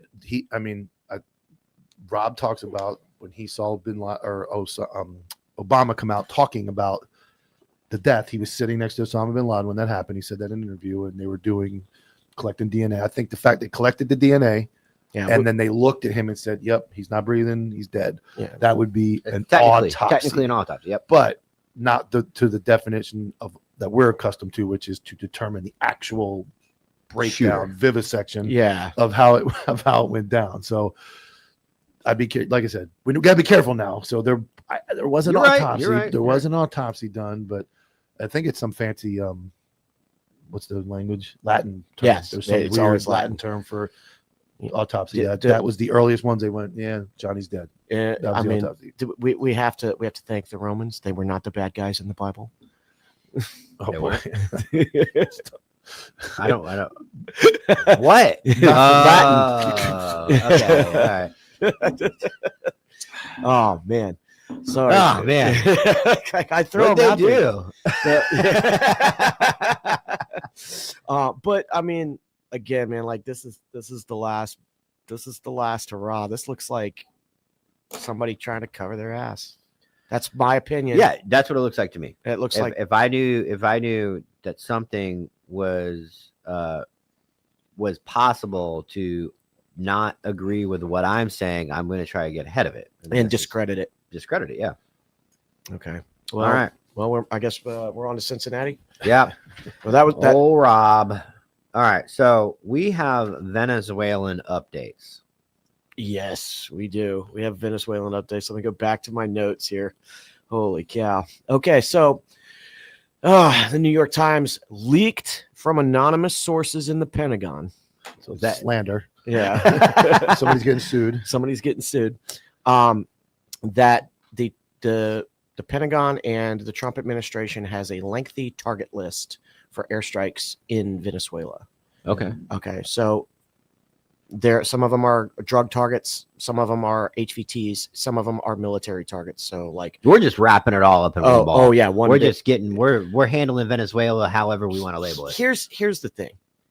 Nobody cares either, right? Yeah, no, you're not hearing it. You and David Hookstead are the only ones I'm covering. saying nobody in America is like, we're bombing Venezuela. Like nobody's saying anything. Yeah, I mean, like it's wild. I mean, we've got the biggest fleet assembled since the first Gulf War sitting off the coast of Venezuela, and nobody's saying a goddamn word. And we've got boats getting blown up in the ocean every single day, sometimes 2 of them a day. Nobody's saying anything. But this right here, first of all, the Pentagon, there's people in the Pentagon who spend all day, every day, building targets for everything. There's freaking plans for targets in the United States for airstrikes. I promise you. Wait, what do you mean? When we plan a target, like we don't just go like, all right, guys, we're going to go blow up Iraq today. We do. We build our own. We build mock. We build what a target package. Like these are the targets we want to hit in this order. This is they do the weaponeering. Like, hey, this is what bomb you want to use. This is what aircraft you want to use. So we build these target plans. Like, hey, day 1, hour 1, stealth aircraft are going to come in and knock out all the radars. Okay, cool. That's going to open up a door for all these other planes to come in, and then you guys are going to hit these targets. You know, this is this HVT, like a battle plan. Top Gun. Yeah, pretty much. It's not just bomb everything. Yeah, there's an actual planned out. Yes. So the New York Times just said, hey, there's an extensive target list that President Trump has that was developed at the Pentagon. Okay, cool. People do that all the time. That's not that big a deal. What is a big deal is the fact that the New York Times is leaking it, because it doesn't look like a leak. It looks like somebody was like, hey, bro, we got a target list. You need to put that out so that the Venezuela knows. Kind of like how Rob went to the New York Post. Yeah, but you're saying that it's not really. It's always. I'm sure we have a target list for every country in the world, including our own. Yeah, we know where we're going to blow up first if we lose our country. Yeah, or start to lose it. Yeah. Okay, so it's not. It's not that big a deal. What is a big deal is that they're putting it out in the New York Times, along with the fact it's catchy. The CIA has been greenlit to start conducting operations. In the same day, there was a massive fire at one of Venezuela's petrol refinery stations. So it very much looks like Trump is trying, by other means, to go, dude, guns to your head now. Get the fuck out. Get the fuck out. So that's the big Venezuela update. Aside from the fact that every day a boat's getting blown up out there and 2 or 3 guys are getting beamed up to Jesus. That's happening every day. Every single murking day. Those boats, dude. It looks like a video game. They're still sending them. Yeah, they're still trying. They're still Javier, you got this one. I believe in you, dude. Dude, can you imagine what are you doing, like rock, paper, they don't scissors? Get 30 wives or anything neither, do they? Yeah. They don't get all that. How do we decide? Okay, so the 3 of us are on. How do we decide who's getting on this boat today? Oh man, my stomach hurts, man. Yeah, I got dental. All of a sudden, you look, I'm not there anymore. Like, I got a dental appointment, dude. Yeah, I can't make it. So are they military members doing these boat runs, or are they drug smugglers? Are they cartel members? They're cartel. Or are they a mixture? It's sort of like the guys that put in IEDs in Iraq. Okay. Some of them are true believers. Some of them are just doing a job to get paid. Some of them are probably like, "Hey, we got your family over here with guns pointing at them. And all of that. Why don't you get on that boat?"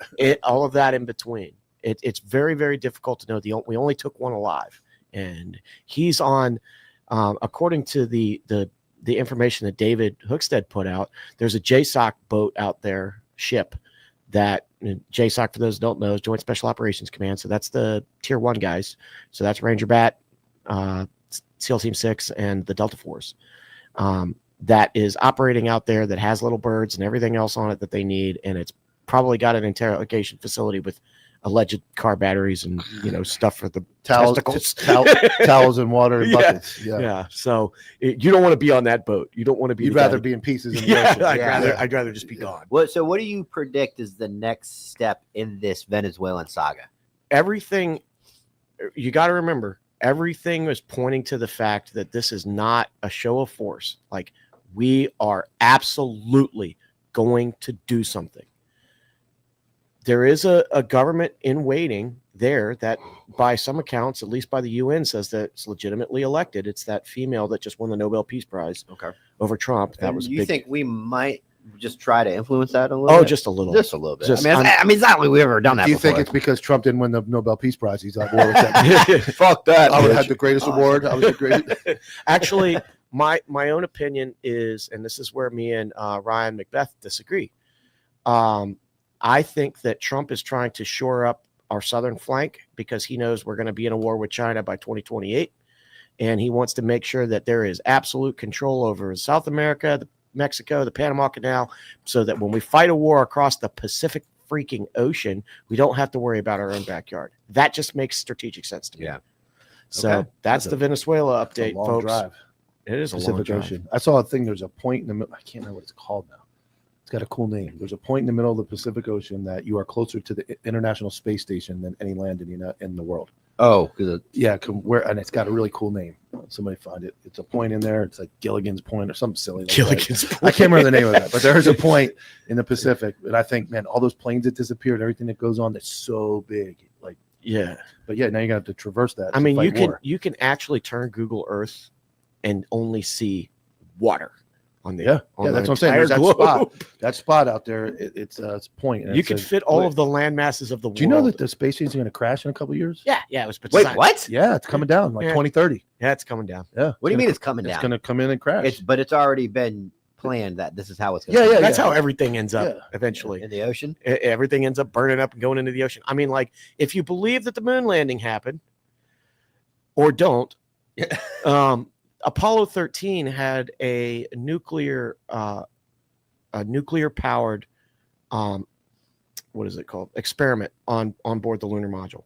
Remember, they were planning to leave all that shit on the moon, but they had to fly it back because they had an explosion. That's the guy laughing. Yeah. Okay. And so before we had an Atari, they flew it back. Yeah. Well, they were in the lunar module, Mike. All right. It wasn't like they were doing your explanation to his criticism on that video was amazing because you were just like, not everything is a fucking explosion and space is a vacuum. And it's so common knowledge to you, and we're just like such dumb knuckleheads over here. You're like, guys, space is a vacuum. You know that, right? We're like, there's no explosion.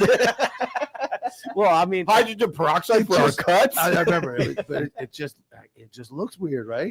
I'm not. It looks weird. Well, space. It's weird. Yeah. So they're gonna. Do you think they built? Is there another space station they're gonna throw They up? have to. I mean, I think right now, I think we're gonna solve the riddle of the moon landing here pretty soon. Going back because China wants to go back to the moon, and there's no fucking way we're gonna let China be on America's moon. Oh yeah, because they're gonna go knock everything down and then go. They never went. And so if we did have stuff there, well, I think it's more along the lines of like the moon is a really great place to practice going to Mars. And there's also what's the benefit of going to Mars? Well, I don't know. Ask Elon. What do we as a society benefit to go? Put a flag there and show it on TV. Actually, I mean, if I can think forward in time, I would say the fact that we're a one planet civilization is probably a really bad idea. It only took one big rock to wipe out all the dinosaurs, or maybe one flood if they didn't get on Noah's boat. 7 months, Hey. 9 months. Yeah. Are we allowed 9 as months? Christians to believe in other planets with humans? I find no evidence within the Bible that tells me I should. That's a long time to get to Mars. It depends on. Thanks, Mike. Long time. Mars is far away. Like 7 months. It's very far. Yeah, I mean it is far. And then you have to. Yeah, Mike, it is far. like saying, "Hey, the sun is hot." Dad. Hey, Dad. Yeah, yes, son, it is. I mean, the moon's only 288,000 miles away. We can't even get How back far there. away is Mars? Far. 7 months. Trust me, bud, 7 it's months. I think far. it's 7 months or so. It depends on where on the they speed are of what in the we're orbits. capable of Yeah. right now. So we because we're all orbiting the sun at different rates and different lengths. There are times when we're actually closer to Mars. That's when you'll see it big and bright and red in the Okay. sky. All right. And then there's Never times know. when we're further away. Because it's different rates. Lewis knows. Yeah. Tell us, Lewis. Yeah. To us, Lewis. I can't tell you all the information. It's classified. Classified. Classified. Do know that it does depend on how long they orbit. Yeah. That differs how many days it takes for 1 year. Okay. And then also another factor: can we even breathe over there? No, we 'Cause, cannot like, breathe There's on no trees, so like. Hold on. There's no trees, guys. Like, dude, how are we going to breathe on Mars? Well, we're going to have to wear spacesuits. Idiots. We made it. We made it. We got up. It was like, We should have listened to Lewis. it's like Total Recall out there. George Floyd's definitely not on Mars. I'm trying to get on the radio. So, I saw before we go one last. We have 30 minutes. All right, before we stay, I saw a guy conspiracy the other day where a guy takes a camera and puts it at the top of the North Pole, and he puts a camera at the North Pole facing up, and it slowly takes pictures of the stars throughout the night. So they spin, right? They're spinning. So he says if the stars are spinning at the top like that, how we're supposedly going through space sideways, and everything's going this way, right? The sun's pulling us along, Yeah. and we're orbiting, but it's like a corkscrew. Everybody thinks we're spinning around like this. Yeah. We're corkscrewing, correct? Are we We're corkscrewing? wobbling on our axis. But Yes. but we're moving across the galaxy at like 270 some thousand miles an hour constantly. But when the Earth is spinning, the stars stay completely circular at the top of the Earth. She's saying, how are we tumbling through space, but the same stars are spinning at the same rate? Like, you know what I'm saying? At the top of the Earth. You know who we need to get? We need to talk to Neil deGrasse Tyson. Yeah, he says he landed on the moon, so I don't want him here. Well, So we hey, don't- You know what I'm saying? Like no, I get it. Are we sure his pictures are accurate? yeah, Is he that sets up altered? the camera and it Also, slowly how watches. old were you as a human being when you found out the North Pole wasn't actually a pole? I want to say I was in my 30s. was not in my Yeah. 30s. I think I There's was no maybe- pole up there. I thought it was I a mean, candy cane. first of all- I thought it was a candy cane. First of all, the fact that Santa Claus did not live there was a fucking huge bummer, and that made me question everything in life. Except I was the moon landing. slandered. That was slander. That was slander from my parents. We got a super chat. All right. Props to chat. Jimmy. Re the Venezuelan discussion. It is 100% a strategic necessity. We can't be caught looking behind us. Good job. FSS, thank you so much. Yeah, that's New true. member. Chester McGuire, That's 3 today, man. new YouTube member. Thank you so much, brother. We just broke through. So- I hope there's no kids in this Dude, chat that There's are like, not a poll Santa? with Dude, the the fact that like the Santa's not chat's real? wild right now because they're like, "Are you guys stoned? What's wrong with no, you?" we're just having a good time. Yeah. All right. So no, Santa. The North Pole isn't actually a candy cane pole, and you're saying that. So are you saying the Earth is flat when you say this? No. What I'm saying is if we're spinning Mm-hmm. and the stars are constantly doing the same thing at the North Pole and they're always in the same, there's a circle constantly. That kind of, he's saying it debunks the fact that we're. It should be an corkscrewing- ellipse. Yes. It should be an ellipse, and maybe it is, and we just can't see it with our stupid monkey eyes. Maybe it's the fourth dimension. Or here's my theory. This is my personal theory. All right, tinfoil hats. Okay. It's a closed system, guys. Nothing gets in, nothing gets out. Wasn't designed for us to get in or out. Wait, what? The universe that we see, We're in a box. where we are in a Like God's Truman Show? pretty much. Okay. And here's my theory on it. The speed of light is the fastest thing that we can measure in the universe, right? And the only thing that can go that fast is a particle. And the bigger you are, the more energy you have to expend to get there. Plus, the faster you go, the closer you get to the speed of light. Time dilation becomes a thing.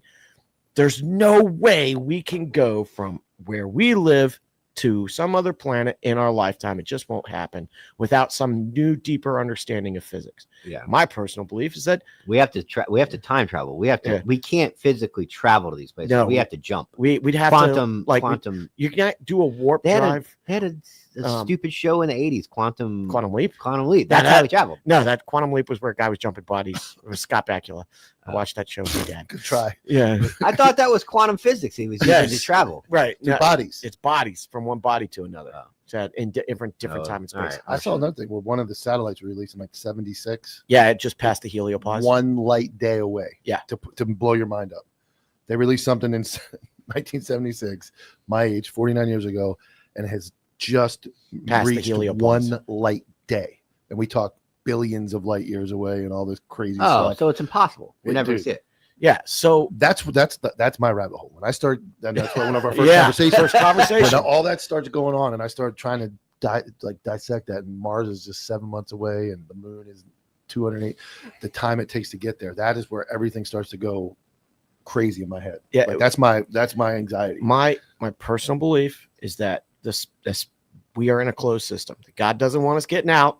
Because let's face it, if we got out, it would be Warhammer 40K. Uh-oh. We would be cleansing the universe. You were not created in Weapons of mass God's destruction there.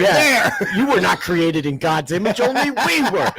Therefore, you are a heretic and must die. And I mean, dude, we set We've up. been planting our flag everywhere.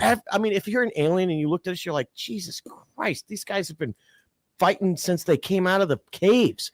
Like, we don't want these guys getting loose in the universe. They'll kill everything. So we're like the we're the stinky kids of the universe. Yeah, we are. We would be the intergalactic bullies. Mm-hmm. We would kill everything and everybody. I mean, and no, it We wouldn't have to look write a report after though. Yeah, we could not tell the truth. Yeah. I mean, hey, that far away, by the time the truth gets here, it's 70, 100 Oh, years it's old. old news. We already knew that. Yeah. 1 light year in 40 years? 49 50? years. Yeah, 50 years. One light day. One light day. One light day. One light day. So we're talking about things that we can see Like 100 the million closest light galaxy years is like away. 3 million light years. So we got Alpha Centauri, which is Is there 20 light years 365 away? light days in a light year? Yes, there's 365 days. Okay. In a light. It's 365 a lot. light It's days. a logical No, question. yeah. No, it's Because fair a light question. year There's is no time. I'm so Because a sorry if lot I of people- sound condescending. No, you're I'm right. not trying to be. Light years. A lot of people. I didn't know this until I was a grown ass adult. A light year is not a measure in time; it's a measure of distance. That's correct. A lot of people think that a year. No, it's a measure of distance. So that's I mean, like a standard astronomical unit is the distance from the Earth to the Sun. That's how we measure distance in space. 7 seconds, right? 9 So, seconds. Yeah, no, 9 that's seconds? that's no the actual kilometer distance is, we call it one standard astrometrical unit. The reason why we use that is because we like, oh well, this is about where water would be a liquid on a planet of about this size. This is where we should probably look for other life, and then we look for different colors in the light spectrum to decide whether or not. I like how all we talk about all this, but nobody can actually verify any of it. Not one person. All the thoughts that this is that, this planet On here, paper, it makes formed sense. here, it did There's this there. physics. But nobody's ever been there. Like, I saw a video the other day. What would happen if you entered a black hole? And there's a whole thing. Like, how the fuck does anybody know? You need fucking more things to do, Mike. What would happen if you entered a black No, hole? it comes to my Instagram feed, and I watch it, and I'm like, that looks really cool. So, one thing I want to ask is an asteroid. My son asked me, how big does an asteroid have to be on the way back from St. Pete before it doesn't burn in our atmosphere and go away, before it impacts, and how big would the impact have to be? And I said, well, if it got through the atmosphere and didn't burn up completely, it doesn't have to be very big to be catastrophic. It needs to be like the size of a football field, right? It really depends on where it hits, how it hits, how fast. yeah. That's So the dinosaurs. So yeah, I mean but speed is, energy equals mass times acceleration, right? Like that's the energy that's going to get released. I understand. Right. So if it's that's going 100,000 miles an hour, that's going to be bad. But if it's going 1% the speed of light, that's going to be exponentially worse because it's going faster. So like, that's one of the problems with space travel, right? This is one of the things that they will say about the moon landing is that, like, hey, you're going 10,000 miles an hour towards the moon. a particle of dust that hits you at 10,000 miles an hour is going to explode on your ship and destroy it. It's not going to cut it to pieces. It's going to explode because that energy has to get released when it hits. So they dodged all the dust on the way there. They dodged all the dust. Not one piece of dust. Right? Not one little piece of dust. So and here's my argument. That both the Earth and the Moon exert gravity, and they suck everything down. Oh, so there is no dust. Yeah, No but dust. but here's the even better part of this is that we are taking all of this on a leap of faith. Not all of us are. Well, I mean, I'm not One the giant moon leap for mankind. Hey, look, you're not gonna kill me. You're not gonna kill my enthusiasm for the moon landing. But just like anything else, and this goes to two things that we talk about, which is Rob and our faith in our Lord and Savior Jesus Christ and the God Emperor of mankind. We take this on faith because none of us can prove what we are being told. Correct. Okay. I want to have a fake conversation with you, right? Okay. All right. What's your dad's first name? Brad. Brad Arnett? Yeah. All right. Pull your phone out. Don't really call anybody. Pull your phone out. Now call me. I'm Dad. Okay. Hey, Dad. Yeah. Hey, what's up, Jimmy? How you been, man? I'm doing good. Hey, I see you're talking on this podcast a lot about the moon landing. Mm-hmm. I have something to tell you, son. Okay. All those things that we did when you were a child, talking about the moon and space. Do you remember that? Oh, yeah. Oh, for sure. I made all that up, Jimmy. Okay. We didn't land on the moon. Okay, Dad. I'm so sorry. I just was enjoying having space as something that we can connect on, and you just latched onto it. And I didn't have the heart to tell you. It's just like Santa Claus, Dad. Santa Claus was easy compared to this one. So you can go on believing the moon landing is real, but I want to let you know, based on my experience and in my status in the government and everything I've done, the people I've talked to, I'm pretty sure the moon landing never happened. And even when I was telling you it was when we were a kid, I knew it didn't happen. That sounds like a pretty significant lie, Dad. All right, buddy. Have a good day. Yeah. Now, would you believe after you had that phone call? Would you believe it still? No, I would still believe it. That's what I'm saying. You would? Yeah. Like Dad. That's that. Fuck you, Dad. I think that you could be. I think we could have people call in. You could counsel them like that. We're onto something. Yeah, dude. I was in. Dude, so we're doing. We should do prank calls, dude. Role play therapy. What is happening right now? We should bring back prank calls, dude. You know how many people answer? I answer calls that say unknown, dude. That's just because I'm 90s. Like, it's not spam. It's not a telemarketer. People I did it today. I called that number back. It was an attorney. I normally never answer, but it was a random number, and I'm like, "But it's an iPhone. I'll call it." Yeah. And then it was that attorney. What attorney? Never mind. All right. Were you scared? No, not you. You're done. I'm not worried about you. You're cooked, bro. David just texted me. You mind if I? Yeah, absolutely. Is he cool with us? I haven't asked him yet, so let me read it, and you guys just if you see on. me on my phone, Get him on. We're gonna bring prank calls back. We're gonna Dude, arrest you. the 90s. So that's gonna be stalking. We're gonna get charged with like. No, we're aggravated. not. Yeah, we are. The interview the audio interview, that's from 2021. Okay. It was from multiple guys on the third floor that were involved.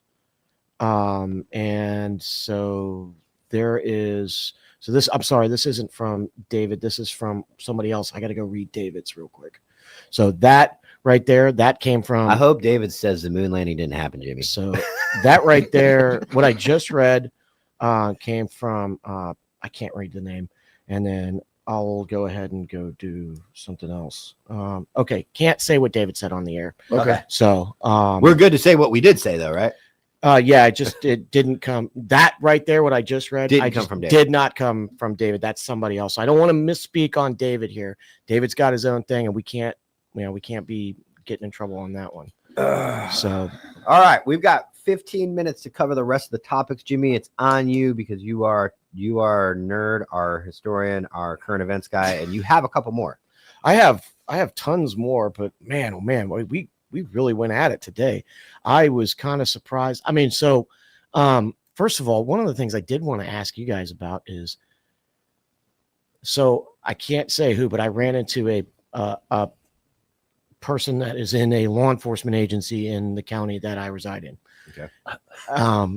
I mean, Yeah, and he knows of you guys. uh-oh. And he knows of Mike specifically. Uh-oh. Oh man. And he was told like, "Hey, we don't like this guy." You don't say. Yeah. Who's we? Like the agency. Yeah. Oh, brass. That's a common problem theme. Yeah, and I'm used to that because I think he mentioned what I dropped yesterday. Yeah. Which I dropped an episode on the sheriff of Ventura County because I was close to him. And what I'm trying to explain to the public is you don't usually get a view from somebody who's very close within that group of people. Yeah. And I am not well liked amongst leadership. Your old agency hates my guts too. They hate my guts. Yeah, too. they hate mine too. They hate mine first. I mean, the guy's like, "Hey, I love this. I love Mike, but I can't actually like him." My agency, I told you, I sponsored a guy to fish in a fishing tournament, and he won, and he had my shirt on, and they deleted the whole thing off of Did Facebook. you know, Jimmy?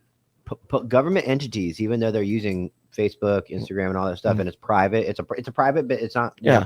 They're not allowed by law to delete posts. Yes, I did. Or comments or anything. Right. Or anything. Because can't. they're public, right? Yes. Correct. It's public. They're a public entity, so therefore they're held to a But responsibility. yeah, I'm not well liked. And think about, I mean, there's many reasons you can think of why, but my platform is getting cops on that have been screwed over. Why would they like me? They don't want to hear stories of the way they've screwed people. And just like everything else in back in the day, cops had no platform to go forward and say, "Hey, this happened to me." They got fired. They had to go to a new job. They had to go, all the mental health count, all the stuff that nobody cared about. These guys are now coming forward and going, "I'm sick of it." Like Carmen Marcino over in Lee County is getting hammered. I think the DOJ just cleared. They were not going to investigate him. He's got so many problems, but I know so many former employees of him that have come forward and said, "Did you know this? Did you know that?" It's a problem. It's the normal problem. On a small level, they can't hide from me because there's just too many guys that tell me the truth about what goes on in there, and they've been screwing guys over left and right. Now, a guy like Greg Toney down in Broward County, that's such a large area, large agency, and he's surrounded. It's the only Democrat county down there that was blue this election. They filter all that for him. He can do no wrong. But in these other areas where people are starting to go, man, it doesn't seem like the leadership should be doing that to people. That's kind of wrong. And I'm gaining traction with that. And that's why they don't like me. It was a little bit disheartening when a guy was like, "Hey, I love your show. I watch it. But I can't talk about it. I can't actually support you guys, and I can't share your videos. And how about the fact that 2 of my family members work at the agency that I used to work at? Think about that. I feel terrible, but it's like, do I shut up? I had 2 messages yesterday about the episode. One of them said basically like, "Be careful," and I'm like, "Yeah, I'm good, man." But like physical harm? Yes, it was not a threat. It was somebody saying, "You got bald, like you're like, I'm worried about you, like doing that." Like physical harm. Yes. Like they're worried you somebody physically that works there said to me, like, "Bro," and he knows people. like ski mask late at night. Like I mean, I was walking my. He said that to me. He said it to me last night, and you see all these crazy videos. And I walk my dogs. Are the around my doors neighborhood. locked? I walk my dogs around the neighborhood. I'm thinking, man, somebody could just pop out any moment. That's it. You have no Black chance. Ops. And then, but that's the risk you take. And I said, you know what my response to him was? If I get sniped telling the truth about what's right, then so be it. Dude, if you get sniped, I'm like suspect number 1. Now you are. Who's interrupting who now? But yeah, I just got a text from Sal that said, "Add the New Jersey Attorney General's office to the people that don't like you." What's up? What's the deal with Sal's case? That's yeah. It's very disheartening what's going on. So they the latest update on the Sal Andrade case is they can't find an expert. We talked about that many times. They finally found an expert witness to testify against him. The problem is the expert witness has been involved in multiple decisions and opinions Opposite of no, he supports what Sal did. Yeah. In many opposite of what the state wants. So then he went to court last week and it was like, well, we paid him, but he hasn't cashed a check yet. So he's really not retained, but he might be retained, but he hasn't cashed a check. They go again next week and they suspect that it's just going to be another, we can't use him. And how long can the continuation go on until the judge says enough is enough? Is this federal court? No, it's state court. So that's the problem. If it was in the feds and we could get Trump involved and we get the deal, people that I know involved, it's a state case. You know Trump? Well, I know people that know him. Keith Pearson is up there. Oh, yeah. Is Trump a fan? Does he watch the show?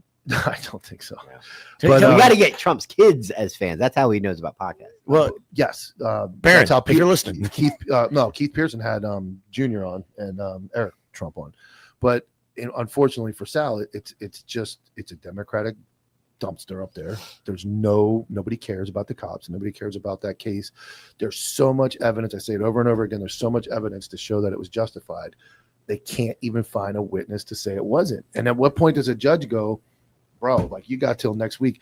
And I mentioned speedy trial to Sal, and that's easy for me to say sitting here in Florida, minding my business under the palm trees, to go, we're going to trial next week. I mean, I don't know how this guy wakes up every day and functions throughout the week. We want to go, but we obviously we don't know when to go because it's one like the last hearing was like 5 minutes. We show up at 8 in the morning at the continue, and then they're it's continued. Yeah, well, when it goes, if it ends up going, which it should never go, in my opinion, to trial. But yes, I mean, I would love to go, but I would think if God is, everybody's saying their prayers and God is listening, that we get this resolved before court, because it's just not fair what's happening to him. Yeah. So what?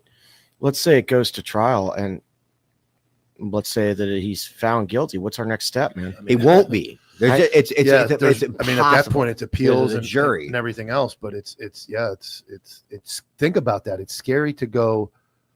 We all can look at a case and all agree. And I have not met a single person, and I get disagreements all the time on my platform. I can't find a single human being breathing right now that looks at that case and goes, "No, you guys are wrong." It's that clear. It's one of the most clear-cut shooting cases I've ever seen. The problem is that when they do the Soros planted attorneys around the country, when they get in, they go, "Give me 5 to 10 police shootings, and I want to open them back up and charge the cop." That's the anarchy they want. That's the destruction of our country they want. Hold on.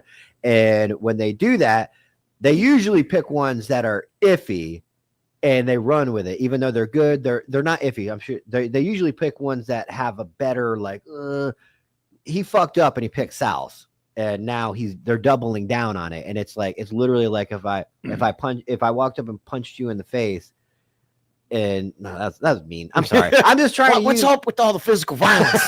You were gonna snipe me. That's what I'm saying. I'm just saying. But I'm gonna say this, and I don't care. I'm gonna say this. He's white.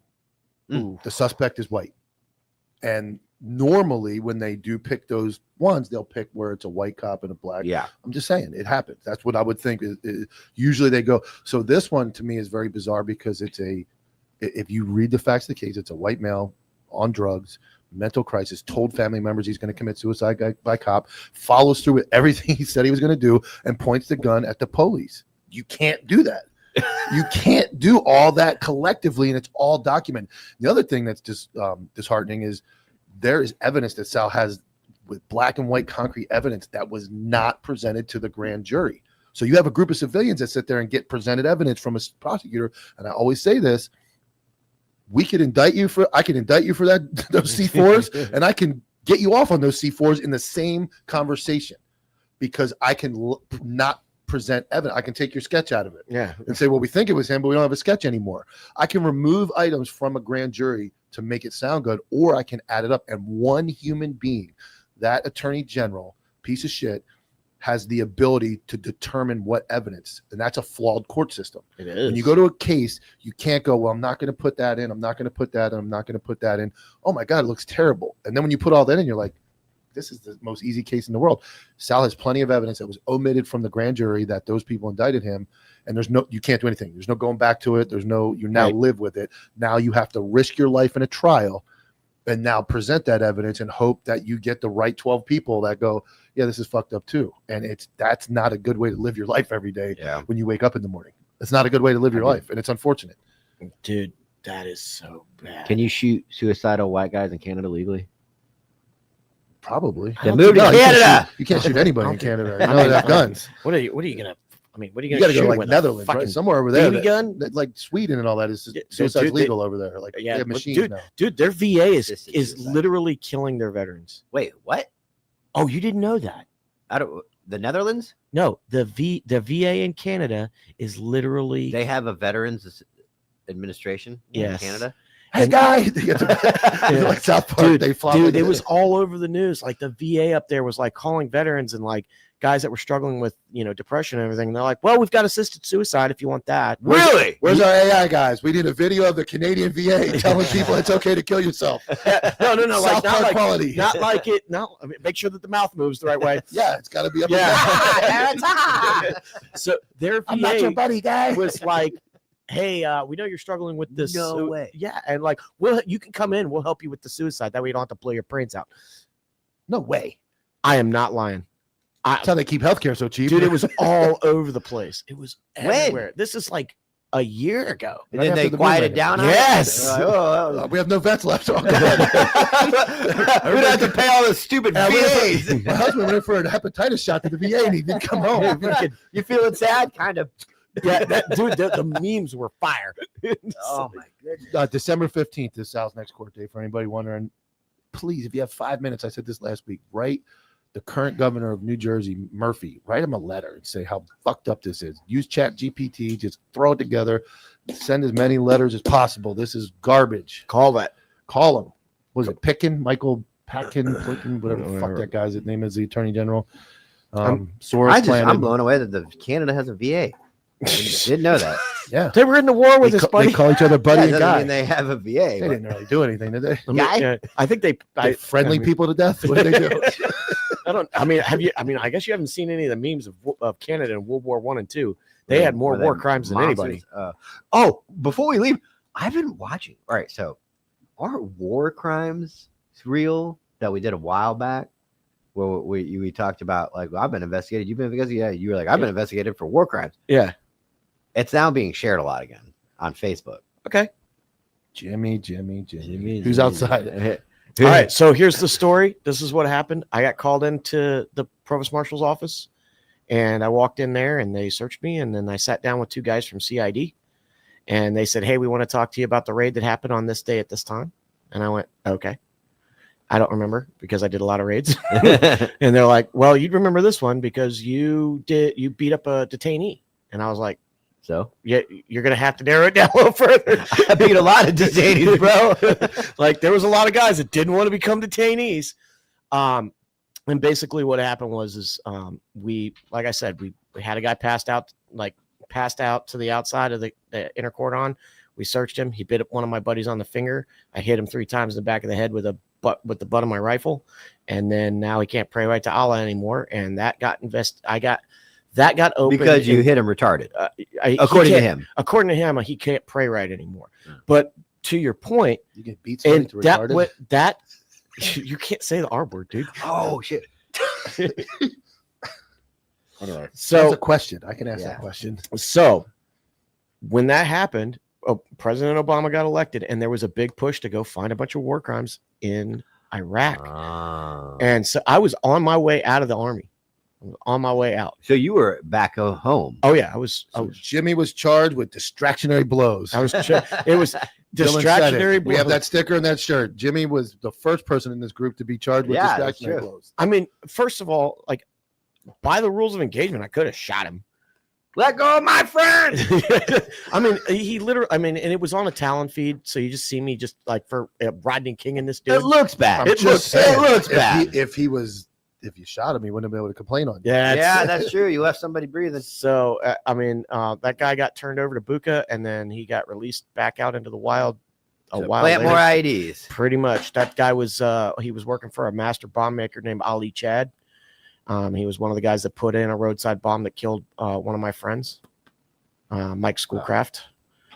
So yeah, and that was what they were saying, is that like, oh, you wanted revenge because this is one of the guys that helped kill your friend. I'm like, no, I didn't even know that. Law-abiding citizen go, I did want him to get hit in the head with a butt stroke. I did imagine it every day, but doesn't mean just happened to be able to do it. Yeah, I found myself in a position of opportunity. At night on a raid under nods, I have no freaking idea who you were aiming for his chest. Like he kept moving, dude. Yeah, like what, dude? There's a the dude is latched onto my buddy's finger like a pit bull. Yeah. Like, what am I gonna do? Stick a water hose in his mouth and pry his little jaws? Did he get infected and start going? Yes, it did. It got badly infected, and it was his trigger finger too. Durka Muhammad Jihad. Well, the guy that he bit was black. So we're at our last hour. We're allowed to go unhinged. All right, that's it, guys.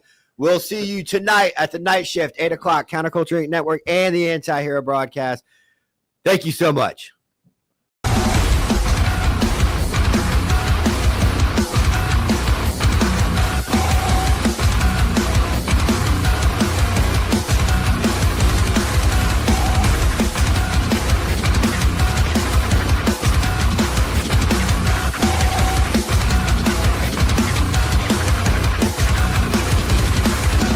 JV team for life.